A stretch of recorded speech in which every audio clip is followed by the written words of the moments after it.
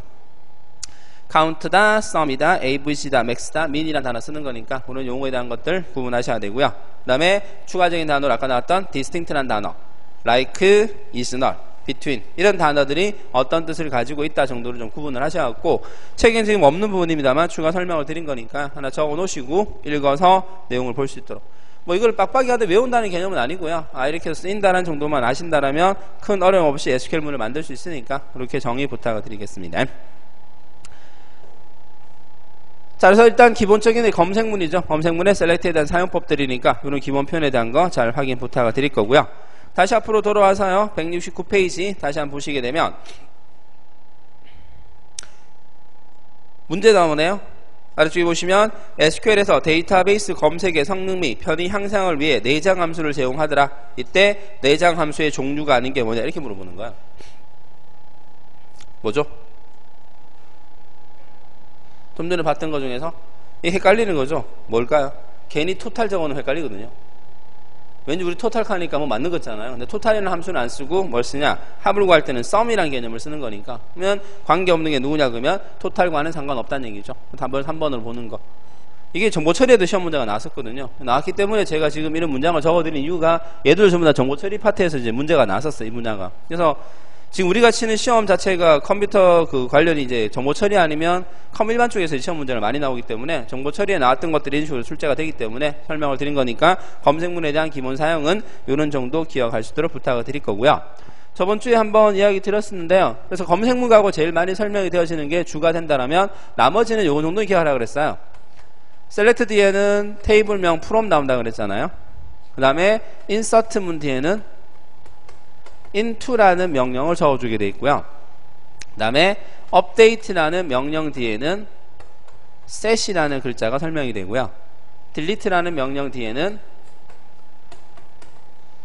from이라는 명령이 따라오게 되어 있어요. 기본 문법 구성이에요. 그래서 select from 적으면 고르겠다. 뭐를 from 뒤에 테이블명 적어준다라면 insert 문은 집어넣는 거거든요. 그러면 insert into라는 명령을 적어주면 어디 집어넣겠다는 의미로 설명이 되어지고, update는 갱신이에요. 갱신이니까 뭘 고치겠다 그래서 update set. 삭제할 거예요. delete from이라는 명령을 적어서 어느 테이블에서 뭘 지우겠다는 의미로 설명한다. 기본 명령 형태로서 이런 4개의 단어. 책에는 지금 select, insert, update, delete 명령을 적어놨는데 그 뒤에 기본 구성으로 from, into, set, from이란 글자를 따라온다는 점.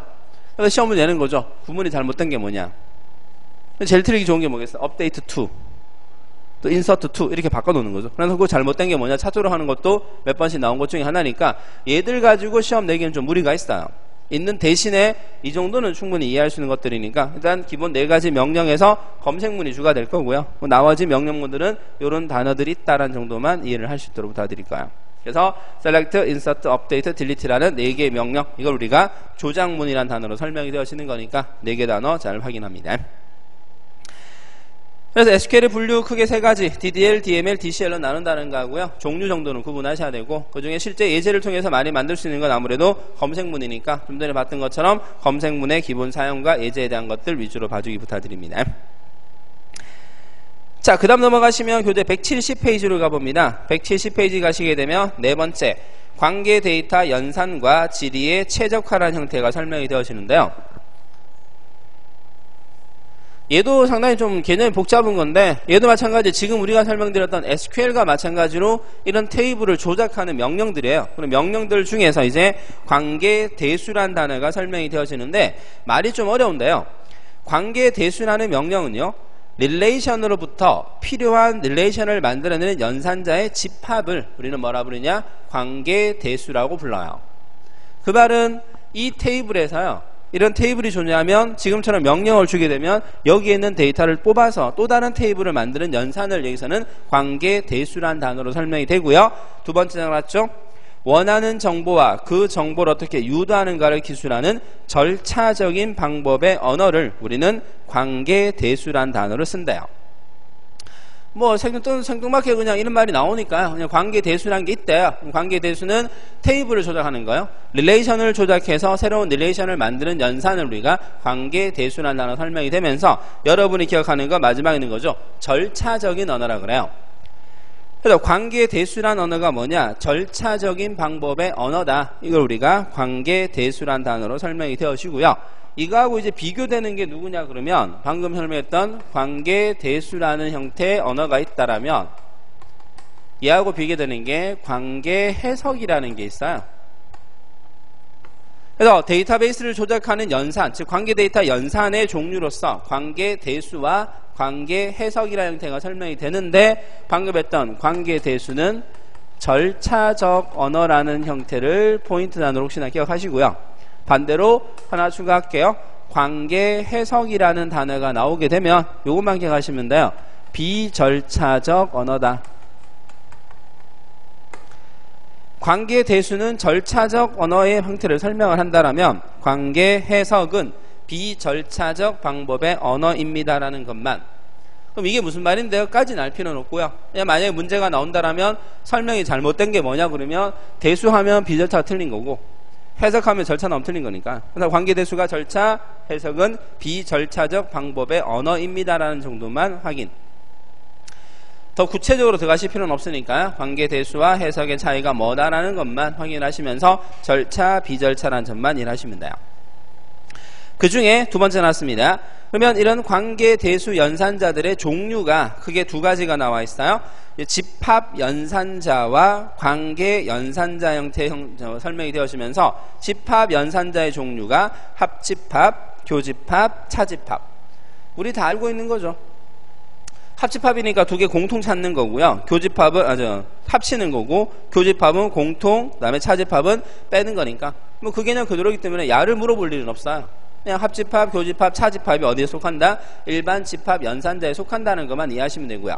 대신 네 번째 나옵니다. 카티션 프로덕트라는 용어가 설명이 되어지면서 우리나라 말에 곱집합이라는 형태를 써요. 이 곱집합이라는 형태는요. A 릴레이션에 속하는 각 튜플에 B 릴레이션에 속하는 모든 튜플을 접속해서 구성된 튜플의 집합을 우리 뭐라 부르냐? 곱집합이라는 용어 써요.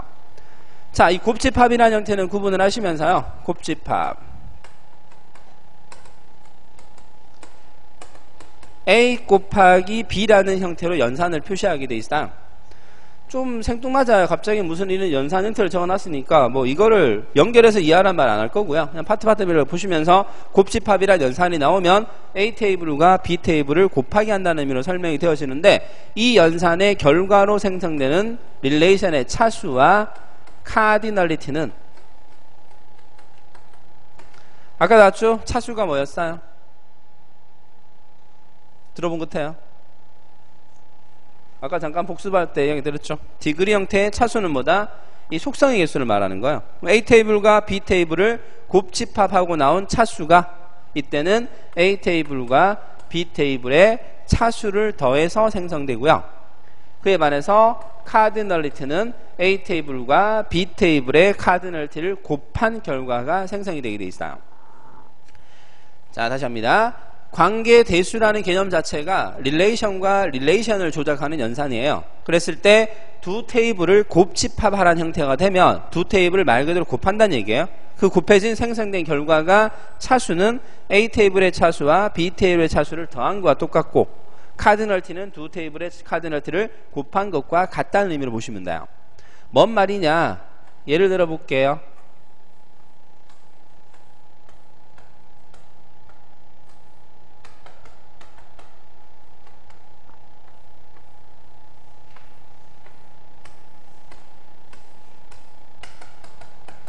자, 데이터는 생략하도록 할게요. A 테이블은 몇 차수예요? A 테이블은? 뭐 차수가 방금 뭐라 그랬죠? 저하고 지금 뭐 어른 땡 노래하는 것도 아니고 물어보면 전부 다 멈춘 상태가 되었고 하나, 둘, 세 개죠. 속성 개수를 우리가 뭐라 부르냐? 차수라 표현하니까 A 테이블은 몇 차수예요? 3차수가 되고 카디널티는 튜플의 개수가 돼요. 이 테이블은 튜플이 몇 개냐? 2개 있다는 얘기죠. B 테이블은 D와 E라는 속성 만들어진 거니까 차수는 몇 차수? 2차수. 카드널 T는 몇 개다? 3개 있단 말이에요. 그럼 문제가 나오죠. A, B를 곱해달라.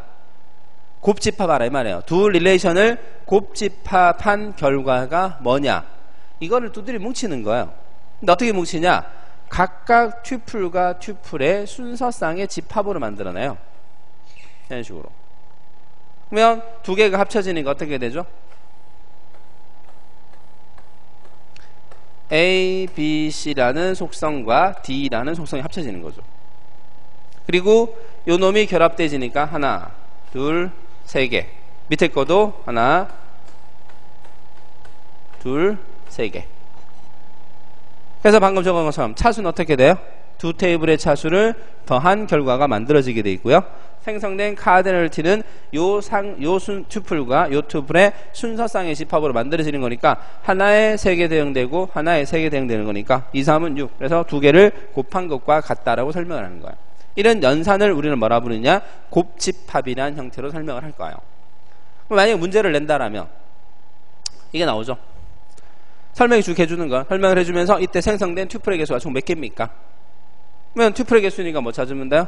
A 테이블의 튜플과 B 테이블 튜플 두 개를 곱해서 만든 결과를 생성 결과를 확인할 수 있는 거니까 그것도 하나의 방법으로 기억하시면서 곱집합이라는 형태는 알아두셔야 되겠습니다. 두 테이블을 곱하기 하는 형태인데 이때 생성되는 튜플의 개수 릴레이션의 결과로서는 두 테이블의 차수를 더한 것과 똑같고 그 다음에 생성된 카드널 T, 튜플의 개수는 두 테이블의 값을 곱한 것과 같다는 형태로 설명이 되시는 거. 이런 형태의 연산을 우리가 뭐다? 곱집합이라는 단어로 설명하는 거니까 합집합, 교집합, 차집합을 갖고 문제 내긴 힘들고요.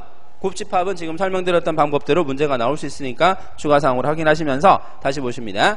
두 테이블, 두 릴레이션을 곱한 결과는 생성된 결과로서 차수는 지금 보신 것처럼 두 테이블을 차수를 더한 것과 동일하고요. 카드널 T는 두 테이블의 결과 카드널 T를 곱한 것과 같다는 형태로 설명이 되어지더라. 그래서 이런 표현도 하나 기억하도록 합니다. 그래서 관계대수 분리 첫 번째 집합 연산자의 곱집합이라는 형태의 명칭 확인 부탁을 드릴 거고요. 그 다음 나오는 게 이제 관계 연산자라는 형태로 설명이 되어지면서 셀렉션, 프로젝션, 조인, 디비전이라는 네 가지 형태의 명령이 설명이 되어지는데 이 네 개의 명령이 아까 나왔던 SQL과도 매치가 돼서 문제가 나올 때가 있어요. 그래서 이 네 개의 단어의 뜻을 확인을 하시면서 셀렉션, 프로젝션, 조인, 디비전이라는 단어가 설명이 되고요. 그 중에 셀렉션과 프로젝션이라는 단어는 간단한 표현법 정도는 확인하시면서 책에 적혀 있습니다. 셀렉션. R 릴레이션의 A, B 조건을 만족하는 튜플을 구하고요. 다른 말로 뭐라 적어놨냐? 수평적 부분 집합이라는 용어를 써요. 그에 반해서 프로젝션이라는 단어 형태는요. R 릴레이션의 속성값이 이루어진 튜플을 구한다. 수직적 부분 집합이라는 형태로 쓰게 돼 있어요. 자, 요 두 개는 이렇게 한번 정리해 봅시다. 뭐 셀렉션이라는 말도 쓰기도 하고요. 뭐 셀렉트라는 단어 설명이 되어지면서 얘가 가지는 관계대수 연산의 표현법은 요 시그마 기호를 적어줘요. 시그마 기호가 적혀지고요. 요 뒤에다 뭐 적어주냐? 조건식을 적어줘요. 그리고 괄호를 열어서 여기에 뭐가 들어가냐? 테이블명을 적어주는 게 셀렉션 연산의 표기법이에요. 곱집합은 아까처럼 곱하기 형태로 표시된다라면 이 셀렉션 연산은 지금 보시는 바와 같이 시그마 기호가 들어오고요. 조건식을 적어주게 돼 있고 그 다음에 안쪽에 테이블명을 적어주게 돼 있어요. 그래서 이 테이블에서 이 조건에 맞는 뭘 구하느냐? 튜플 단위로 추출돼요. 그래서 튜플 단위로 뽑아내는 거니까 이런 뭐다? 수평적 집합이라는 형태로 써요. 그래서 예를 들면 이렇게 적어주네요.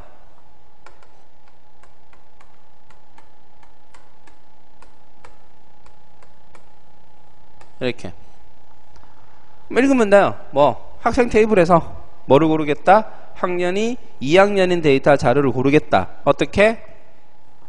한 줄, 두 줄만 뽑아내는 거예요. 이 릴레이션에서 이 두 줄을 뽑아내서 새로운 뭘 만드냐? 릴레이션을 만들어내는 연산. 그래서 수평적인 데이터 추출을 위한 형태를 우리가 셀렉션 연산이라는 단어 쓰면서 지금처럼 조건을 기재하며 이 테이블에서 이 조건에 맞는 무슨 단위? 튜플 단위로 데이터를 뽑아내도록 하는 그런 연산을 우리가 셀렉션 연산이라는 단어 표시하는 거예요. 그에 반해서 프로젝션 연산이라는 단어 설명이 되어진다면 이놈은 파이 기호를 적어줘요. 파이 기호를 적어주고 이 뒤에다 뭐 주냐? 열 이름이죠. 속성명을 적어줘요. 그리고 똑같이 테이블명을 적어주자.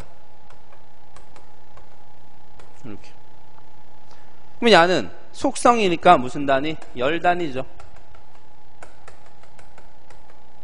칼럼 단위로 데이터를 뽑아내요. 열 칼럼 다 같은 말이 되는 거니까. 그래서 수직적 형태로 만들어지는 거니까 야는 뭐다? 수직 연산이라는 형태를 써요. 그래서 수평 연산을 우리는 뭐라 부르냐? 셀렉션. 프로젝션은 열 단위로 데이터를 골라내는 거니까 수직 연산이라는 단어 설명이 된다는 점 구분을 하시면서 예를 들면 이렇게 되죠. 파이 적어주는 거야. 그 다음 뭐 하겠다? 학번 콤마 이름 학생 적어주는 거죠. 그럼 해석하면 학생 테이블에서 뭐 요거 뽑아내는 거죠.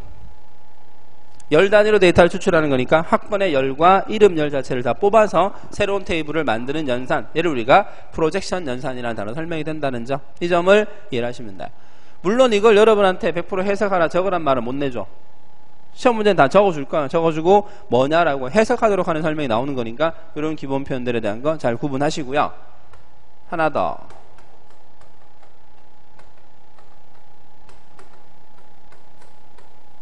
이러면 어떻게 될까요? 뭐를 골라내죠? 학생 테이블에서 뭘 뽑아달라? 성별을 뽑아달란 말이에요. 그럼 성별을 뽑으니까 몇 개 나오죠? 면 결과가 이렇게 나오겠죠?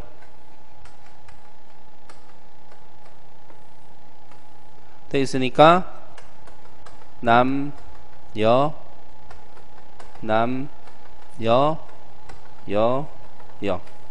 이렇게 데이터를 추출한다는 얘기예요. 이런 연산을 우리가 프로젝션이라는 단어가 설명이 되는데, 자, 여기서 우리 앞 시간에 우리가 배웠던 내용이 추가되는데요.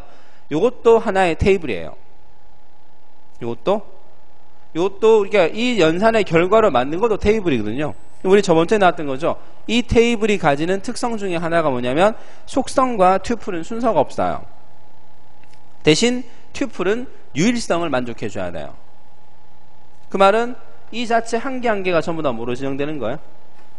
좀 튜플이에요, 이것도. 근데 보다시피 뭐 돼 있어요? 중복된 게 있단 말이에요. 그러면 테이블의 구성에 어긋나기 때문에 얘는 자동으로 추출된 결과에 뭘 제거한다? 중복을 제거시켜버려요.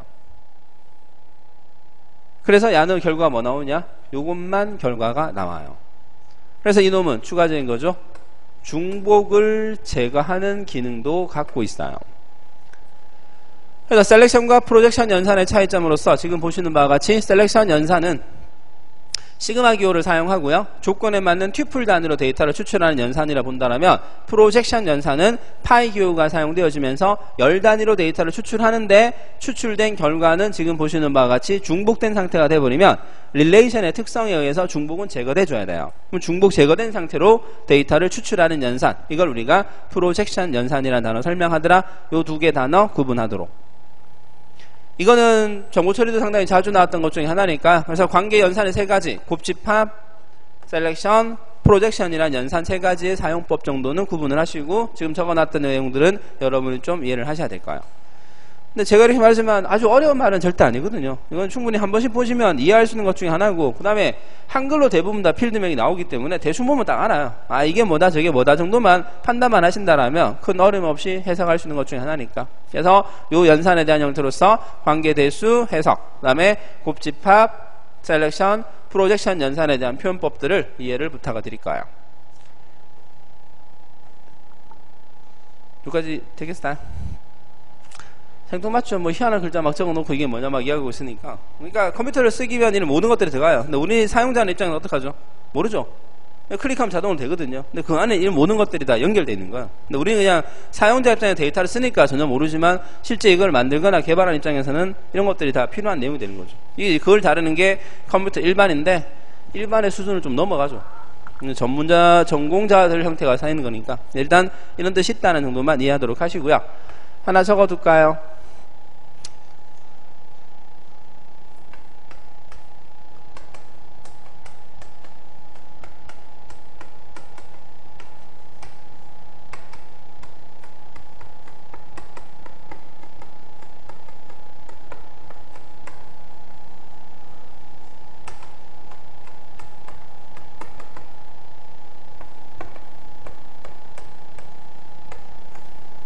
뭔 짓이냐 이게.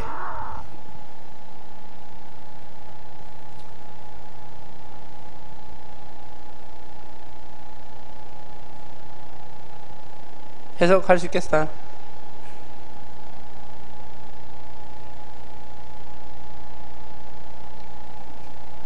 하나 큰 거부터 해석을 하시면 되겠죠?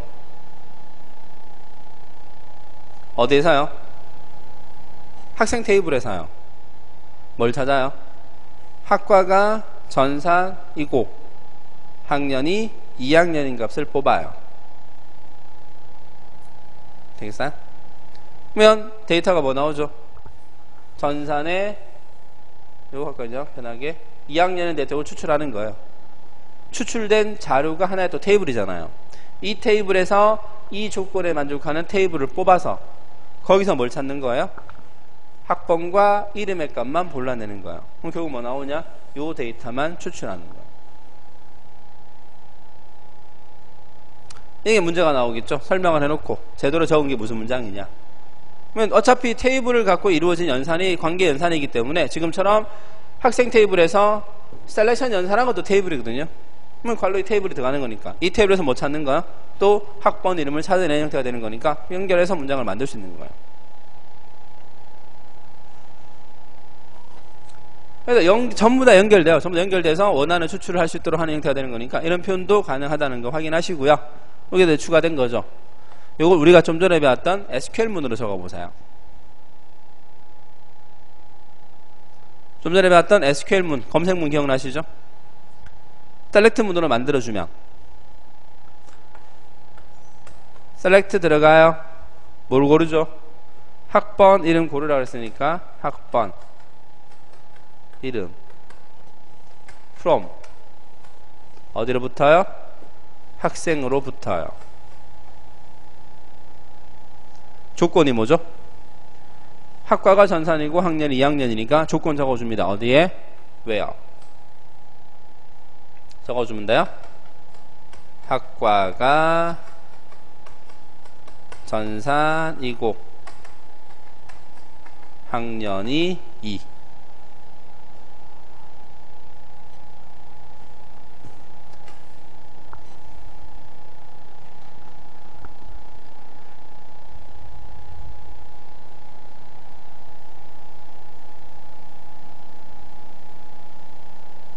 이게 문제가 나오는 거죠. 뭐냐? 이거 적어주고 이걸로 바꾼 거.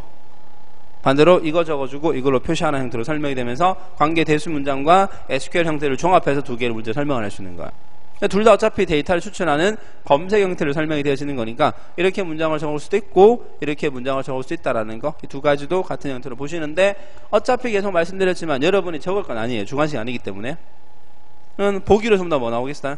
얘들을 다 제시를 할 거란 말이에요. 읽으면서 어떡합니까? 아, 맞다 틀렸다를 바로 확인할 수 있으니까 기본 단어 정도로만 잘 확인하시라는 얘기예요. 그래서 이거는 나오면 충분히 맞출 수 있는 문제예요. 안 했으면 어렵습니다만 크게 뭐 단어 같은 거 아시면은 크게 어려움 없이 문제를 풀 수 있는 것 중에 하나이기 때문에 그런 형태로 구분하시면서 곱집합 기억하셔야 되고요. 셀렉션과 프로젝션 연산에 대한 개념도 좀 구분하기 부탁드릴까요? 그리고 이제 조인이라는 단어가 설명이 되는데 기호 정도 받으시면 돼요. 두 개를 하나로 합치는 형태로 우리가 조인한다라 표현하거든요. 그럼 조인 연산 형태로서 조인 A 릴레이션과 B 릴레이션의 공통 속성값이 들어있는 경우를 접속해서 새로운 테이블을 만드는 형태로 우리가 조인이라는 단어가 설명이 된다. 조인 기호, 나비 넥타이 모양처럼 만든 기호를 조인이라는 단어 쓰는 거니까 그 점 보시고요. 디비전은 어떤 시험도 안 나와요. 그냥 나누기 기호를 써요. 나누기 기호 써서 만드는 게 디비전이라는 단어 설명이 되면서 셀렉션, 프로젝션, 조인, 디비전 이 네 가지를 우리가 관계 연산자라는 형태로 설명이 되어지는 거니까 그런 기호와 내용에 대한 거 구분하시고요. 이 페이지 170페이지를 통해 여러분이 기억하시는 거 관계 대수는 절차적 언어예요. 관계 해석은 비절차적 언어란 점을 확인하시고요. 그 다음에 연산자 종류 중에서 곱집합, 그 다음에 셀렉션과 프로젝션 연산에 대한 사용법 지금 설명드렸던 예제를 이용해서 기억할 수 있도록 부탁을 드리겠습니다. 그 다음 페이지 보시면 뭐 연산 우선순위에 대한 거 적어놨는데요. 그냥 순서대로 따지시면 돼요. 누가 제일 높냐 낮냐 뭐 적어놨는데 뭐 이런까지 문제가 되겠다 싶기도 한데 높은 낮은 순서가 나와 있으니까 뭐 셀렉션부터 시작해서 언급이 되어 있으니까 그 점 참고로 한번 확인을 하시면 될 거고요. 밑에 적어놨습니다. 지리에 최적화란 단어가 설명이 되어지는데 이 지리에 최적이란 말은 뭐냐 그러면 데이터베이스한테 제가 요청을 하는 거예요. 난 이런 데이터가 필요합니다. 이런 문장을 날려주는 거죠. 이 날려주는 걸 이제 쿼리, 지리란 단어가 설명이 되어지면서 지리 최적화라는 형태는요. 사용자 지리를 효율적으로 실행되는 동등한 지리로 바꾸는 것으로서 경험적 규칙을 적용한 경험적 기법을 사용한다는 말 적어놨어요. 그 말은 여러분들이 어떤 요청을 한 거예요. 요청을 했을 때 그 요청을 갖다가 그냥 사용자가 요구한 대로 하는 게 아니라 내부적으로 최적화시켜주는 거죠. 최소한 덜 움직이고 빠른 결과를 내도록 하는데 그런 형태를 이제 경험적 예측으로 만들어놨다는 얘기예요. 그게 제일 밑에 볼 3번 적어놨어요. 지리의 최적화를 위한 경험적 규칙이란 단어가 설명이 되면서 일단 연산 우선순위에 따른 규칙이 진행이 되고요. 그 다음에 선택 연산을 가능한 일찍 수행해서 튜플 수를 줄여주고요. 그리고 추출 연산을 가능한 일찍 수행의 속성의 수를 줄여주고요. 중간 결과를 적게 산출하면서 빠른 시간의 결과를 줄일 수 있어야 되고요. 그리고 이게 다 설명이 나오는 거예요. 그래서 이런 것들이 경험 규칙으로 설명이 되어진다는 건데 거의 이거는 뭐 일반적으로 사용되지 않는 건데 이게 그 다음 페이지 보시면 2010년도 문제를 한번 나온 적이 있대요. 이렇게. 그래서 DBMS의 지리 처리를 빠르게 수행하기 위해서 지리를 최적화합니다. 지리 최적화 시에 사용되는 경험적 규칙으로 알맞지 않는 게 뭐냐 이렇게 한번 문제가 나온 적이 있었다는 얘기예요. 그래서 보기 4개 적어놨습니다만 추출 연산 일찍 수행한다, 선택 연산 일찍 수행한다, 중간 결과를 적게 산출하면 빠른 시간에 결과를 줄 수 있다. 하지만 조인이라는 연산의 자체는요. 하나를 두 개를 한 개로 합치는 거거든요. 그럼 조인이 많아지면 결론은 뭐냐? 시간이 많이 걸려요. 그렇기 때문에 틀린 걸 2번으로서 가능한 일찍 수행하는 게 아니라 이걸 하게 됩니다. 튜플이 늘어나게 돼 있어요. 늘어나게 있으니까 최적적 안 하는 게 제일 좋은 거니까요. 그래서 아닌 거를 2번으로 보는데 글쎄 일반적으로 잘 쓰지 않는 말인데 그냥 이런 게 있다는 거 보시면서 조인이란 단어는 두 개를 한 개로 합쳐주는데 별로 좋은 게 아니에요. 왜? 합치면 당연히 뭐가 될까요? 시간이 많아지니까 성능 저하와 관련된 부분이니까 일반적인 컴퓨터에서 조인수를 줄이는 게 제일 좋은 거거든요. 그렇기 때문에 틀린 거를 2번으로 본다는 거니까 답을 한번 확인하시면서 이런 게 있다라는 정도 확인 부탁드릴 겁니다. 그 다음 좀 전에 했던 거 SQL 검색문에 대한 형태 설명이 나와 있으니까 그런 내용들을 참고를 하시면서 단어 볼 수 있도록 부탁드릴 거예요. 그러면 결국 이번 시간에 설명드린 게 주 포인트는 뭐죠? SQL문하고요. 그 다음에 지금 설명드렸던 관계대수 연산의 표기법들 이런 것들을 읽어내는 것들만 잘 주의해서 봐주시도록 부탁드리겠습니다. 할만해요? 재밌어요? 그럴 일 없겠죠. 재밌을 리가 있겠어요. 뭐 상대 뜻도 못하는 건데. 아무튼 이런 형태의 명칭이 주어지는 거니까 다시 말합니다만 이번 시간에 설명드린 내용의 가장 주는요. SQL의 정류, 명령어 사용법이라든가 그다음에 관계대수 연산 표현법에 대한 것들 종류 형태로 구분하시고 거듭 말씀드리지만 이거를 이해만 하시면 돼요. 이게 빡빡하게 외우는 필요는 없으니까 이런 표현들 있다. 적어드린 예제를 통해서 확인하시도록 부탁드리겠습니다. 10분만 쉬었다가 합시다. 쉬었다가 다음 시간 진행하도록 할게요.